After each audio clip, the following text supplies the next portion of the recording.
Baik, terima kasih untuk teman-teman media semuanya yang hadir pada siang hari ini.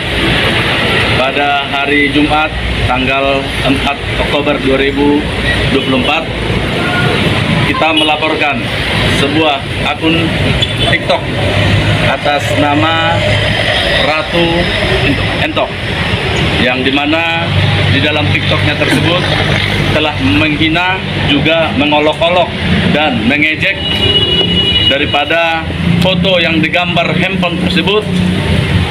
Yang dimaksud di situ adalah foto Tuhan Yesus Kristus. Kami sebagai lembaga Horas Bangsa Batak dan saya sebagai ketua LBH Horas Bangsa Batak, di samping saya ada sekretaris Donald Lubis, dan di sini ada Bapak Dedi Martuis sebagai ketua MUKI, selaku lawyer juga Ito Yerni Stempul, dan seluruh yang tidak bisa saya sebutkan satu persatu. Horas Bangsa Batak hari ini mendampingi kami di Mapolda, di SPKT, untuk melaporkan daripada akun TikTok yang telah menghina, yang dimana di sini pasal yang dimaksud pasal 28 ayat 2 unsur sara, dan yang berlapis dengan pasal 156A KUH pidana. Dan kami selaku mewakili dari seluruh umat agama Kristen yang telah menghina agama kami meminta untuk segera mungkin dari Kapolri, Kapolda, Kapolrestabes Medan, dan Kapolsek yang ada di lokasi Marelan, karena saya duga orang yang punya akun TikTok yaitu Ratu Entok tersebut bertempat tinggal di Marelan, Kota Medan, untuk menindak tegas. Dan kami mendesak agar Kapolda segera mungkin menangkap daripada akun TikTok Ratu Entok ini. Apabila dalam 24 jam tidak ditangkap yang bernama Ratu Entok tersebut, maka jangan salahkan kami masyarakat. Kami yang akan bertindak untuk menangkap dan akan membawanya ke Polda. Hari ini kami tunggu sampai jam 17.00 hari Sabtu tanggal 5 harus ada tindakan daripada Mapolda. Dan kami berharap bahwa kasus ini tidak ada yang namanya minta maaf terus kemudian selesai. Proses hukum harus tetap ditegakkan. Tidak ada karena perangko 10.000 terus kemudian selesai perkara, tidak boleh. Ya, kita harus buat efek jerah kepada orang yang telah menghina-hina agama dan khususnya agama Kristen. Demikian yang saya mau sampaikan. Terima kasih, dan mungkin teman-teman ada yang lain dari Bapak Dedi Murtis, silakan. Iya, kami dari Majelis Umat Kristen Indonesia Provinsi Sumatera Utara, kita harus sepakat bahwa perbuatan tersebut adalah perbuatan yang tidak patut dan menyinggung perasaan dari umat Kristen. Sehingga kami hadir di sini bersama dengan ABB dan organisasi yang lain menyatakan keberatan dan sekaligus melaporkan yang bersangkutan.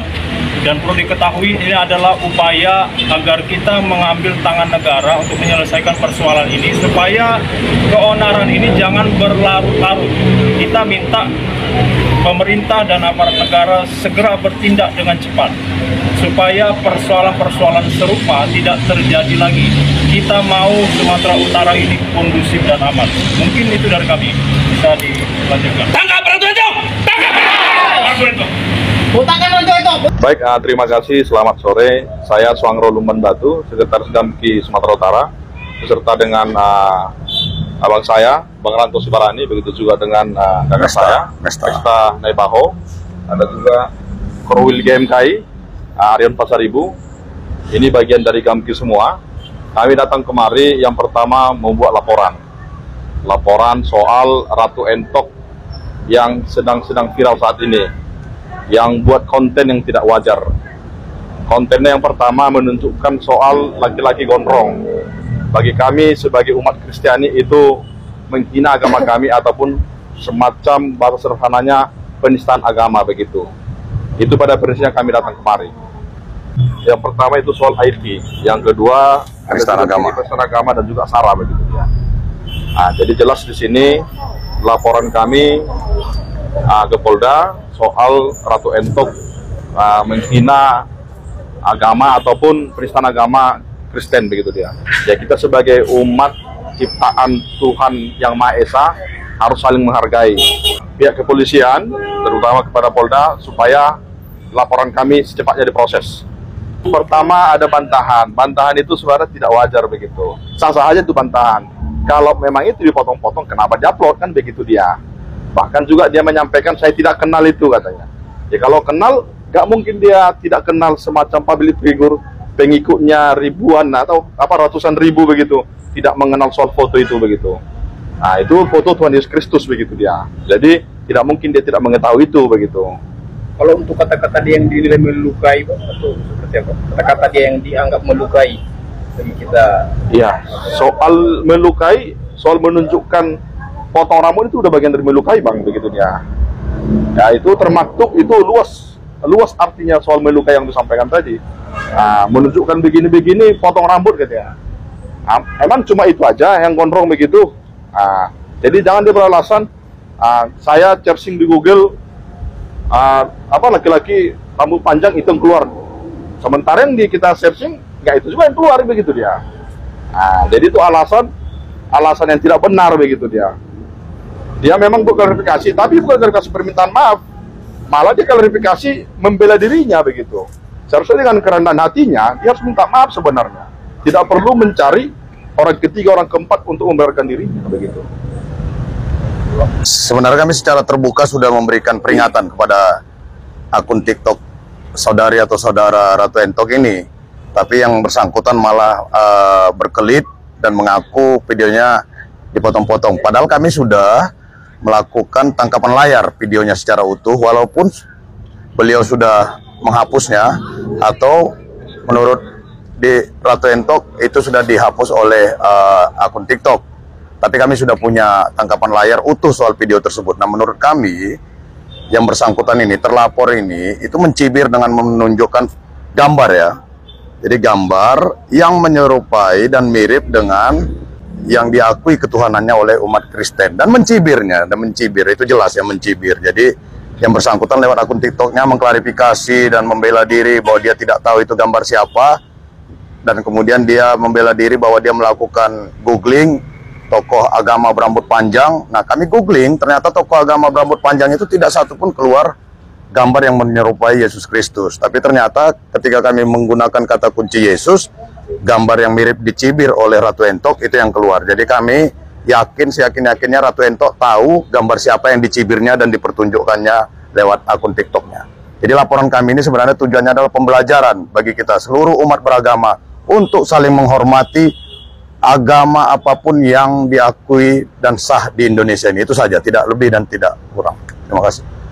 Kenapa kami harus melapor? Karena ini bentuk edukasi kami bahwa negara ini adalah masih negara yang plural, artinya kita semua diakui sama derajatnya di mata negara. Jadi kami berharap untuk kepolisian juga bisa segera memberikan hukuman agar ada efek jera, agar hal-hal seperti ini tidak lagi terjadi. Karena hal-hal seperti ini sepertinya simple, tapi sebenarnya ini bisa membelah-belah bangsa kita. Artinya agama adalah hal-hal yang sensitif. Suku, agama, warna kulit juga itu adalah hal-hal yang sensitif. Jangan hanya karena satu orang oknum, kita ini bisa terpecah belah. Jadi kami berkewajiban untuk melakukan ini, melaporkan ini, memberikan efek pelajaran juga kepada pelaku. Nah, kami melaporkan pelaku, jadi tidak ada unsur sara yang akan kami perbuat di laporan kami. Semoga Ratu Entok bisa belajar bahwa moderasi agama itu penting, saling menghormati itu adalah penting. Karena Indonesia ini kita harus mempunyai kerukunan umat beragama, karena Indonesia ini akan lebih berwarna ketika kita saling rukun. Mungkin itu sampai. Terima kasih. Inilah puncak dari kekesalan kita kepada dia, supaya dia sebagai public figure itu lebih bersikap, berpikir dulu sebelum bertindak. Karena tindakan dia melakukan membuat konten itu sangat menyakiti hati kita ya. Kalau dia menyatakan itu dia tidak tahu siapa yang di-uploadnya itu, siapa yang foto, siapa yang tunjukkannya itu, tidak ada rasa pun di manusia di dunia ini tidak mengenal foto Tuhan Yesus. Jadi apapun pembelaan dia menyatakan dia tidak kenal dengan foto itu sangat mustahil. Karena semua manusia biarpun dia ke agama Kristen pasti mengetahui gambar itu. Jadi menurut kami itu adalah unsur kesengajaan dari dia untuk menistakan salah satu agama di Indonesia ini. Terima kasih. Terima kasih. Haleluya, haleluya, haleluya. Assalamualaikum warahmatullahi wabarakatuh. Salam Aki. Aku kabarkan Injil keselamatan. Bapak Ibu dikasih Tuhan, ketemu lagi dengan saya Evangelis Avraham Effendi Usman. Bagi mereka Bapak Ibu semua, tentu luar biasa. Nah saudaraku, para pencinta Injil Habagen, hari-hari ini kita melihat di media sosial sangat dihebohkan dengan pernyataan Ratu Ento. Nah, lagi-lagi Bapak Ibu dia menghina iman kekristenan. Tetapi setelah dia menghina iman kekristenan dan sangat viral, lalu dia minta maaf. Katanya itu diedit lah, bla bla bla bla bla dan sebagainya saudaraku. Nah Bapak Ibu, akhirnya puji Tuhan banyak orang yang melaporkan. Banyak pihak yang melaporkan. Karena banyak pihak yang bersuara khususnya dari pihak orang Kristiani. Dari pihak kita orang Kristen saudaraku. Memang Bapak Ibu kalau kita lihat dari dulu ke dulu, iman kekristenan adalah iman yang paling sering dihina, yang paling sering diolok-olok. Nah, yang menjadi pertanyaan kita adalah kenapa mereka suka menghina iman yang tidak mereka imani? Apakah mereka merasa bahwa agamanya yang paling benar? Agamanya paling diridhoi oleh Tuhan? Sehingga haruslah mereka menghina kepercayaan orang lain. Haruslah mereka menghina iman yang tidak mereka imani. Atau mereka tidak pernah membaca kitabnya. Padahal Bapak Ibu di dalam Al-Quran itu jelas ditulis bahwa wala tasubbul ladzina yad'una min dunillah fayasubbullaha adwan bighairi ilmin. Dan janganlah kamu memaki sesembahan yang mereka sembah selain Allah, karena mereka nanti akan memaki Allah dengan melampaui batas. Sudah diingatkan oleh Allah di surat Al-An'am, jangan mencaci maki sesembahan yang tidak engkau sembah. Jangan. Karena nanti mereka akan mencaci maki balik, akan membalas balik. Nah, kalau membalas balik nanti dilaporkan, dianggap penistaan agama. Sementara kalian dengan bebas menghina iman yang tidak kalian imani. Nah, kita berharap Bapak Ibu kali ini pihak yang berwajib benar-benar bertindak sesuai dengan hukum yang berlaku di bangsa dan negara kita. Jangan hukum penistaan agama ini hanya berlaku untuk minoritas, tetapi untuk mayoritas tidak berlaku. Seperti beberapa tahun yang lalu, kejadian seorang mukallaf yang menggambarkan titik Yesus. Nah, sampai hari ini dia masih bebas bikin konten, saudara. Ya, masih bebas dia bikin konten, padahal sudah dilaporkan, bahkan sudah naik ke persidangan. Tapi dia masih bebas bikin konten. Dia tidak diproses, saudaraku. Nah, akhirnya terulang dan terus terulang. Oknum-oknum dari agama satu itu menghina kepercayaan orang lain. Tetapi bila agama lain menghina agama mereka, menyentil sedikit iman mereka, langsung demo. Langsung masyarakat demo, teriak nama Tuhan, dianggap penistaan agama. Seperti yang dialami oleh saudara kita anak Batak. Dalam waktu 24 jam anak Batak langsung ditangkoi, saudara. Ya, langsung ditangkoi Bapak Ibu. Nah, atas desakan orang banyakkah? Karena orang demo kah? Atau karena apakah? Kita tidak tahu. Yang jelas langsung ditangkap. Nah, sementara, dari pihak mukallaf juga waktu itu menghina, tidak diproses-proses sampai detik ini. Ini hukum bagaimana di negara kita? Nah, kita berharap dengan dilapornya Ratu Ento yang menghina iman kekristenan, segera ditindaklanjuti dan pihak yang berwajib bisa bergerak cepat menangkoi siapapun oknum-oknum yang tidak berperi kemanusiaan, yang suka menyentil iman kepercayaan orang lain, yang suka menghina kepercayaan orang lain, yang suka menghina agama orang lain. Hukum penistaan agama harus ditegakkan kalau memang hukum penistaan agama itu ada di bangsa dan negara kita. Atau jangan-jangan hukum penistaan agama itu hanya berlaku bagi orang yang menghina agama tertentu. Ayo, perlakukan hukum penistaan agama sesuai dengan prosedur dan tegakkan hukum penistaan agama sesuai juga dengan prosedur. Siapapun yang dianggap penistaan agama sesuai dengan undang-undang, tangkoi, jebloskan dalam penjara agar menjadi efek jera bagi orang yang lain. Saudaraku ini kasih Tuhan, siapa yang menabur angin maka dia akan menuai badai. Bahkan orang tersebut akan menuai petir. Nah, hari-hari ini Bapak Ibu, saya melihat di medsos juga, khususnya di TikTok, Ratu Entok sibuk memberikan klarifikasi bahwa dia tidak sengaja, atau apa yang dia sampaikan itu sengaja diedit orang. Nah, padahal jelas-jelas dia itu menghina Bapak Ibu. Waduh, saya sangat tidak sanggup melihat ketika video itu viral, ketika video itu beredar di TikTok, di media sosial Bapak Ibu. Nah, saudaraku yang dikasihi Tuhan, apa yang Bapak Ibu dapatkan dari cuplikan video tersebut, silahkan tulis di kolom komentar. Dan mari kita pergunakan komentar kita dengan bijak. Kita pergunakan komentar kita dengan baik, dan kita pergunakan jari-jari kita untuk memberikan komentar yang positif. Agar orang yang membaca komentar kita, imannya dibangkitkan, imannya dikuatkan, dan melalui komentar kita banyak orang termotivasi. Terima kasih saudaraku, jangan lupa saya selalu berpesan bahwa tetap berdiri teguh di atas fondasi iman yang benar. Ya, jangan oleng ke kanan dan oleng ke kiri. Berjalan sesuai dengan firman Tuhan, lakukan sesuai dengan firman Tuhan. Karena itulah perintah Tuhan. Dan jangan lupa beritakan Injil. Jangan lupa untuk bersaksi. Bersaksilah sampai Tuhan datang. Haleluya. Bersaksilah sampai Tuhan datang. Bersaksi, bersaksi, bersaksi. Haleluya. Bersaksilah sampai Tuhan datang.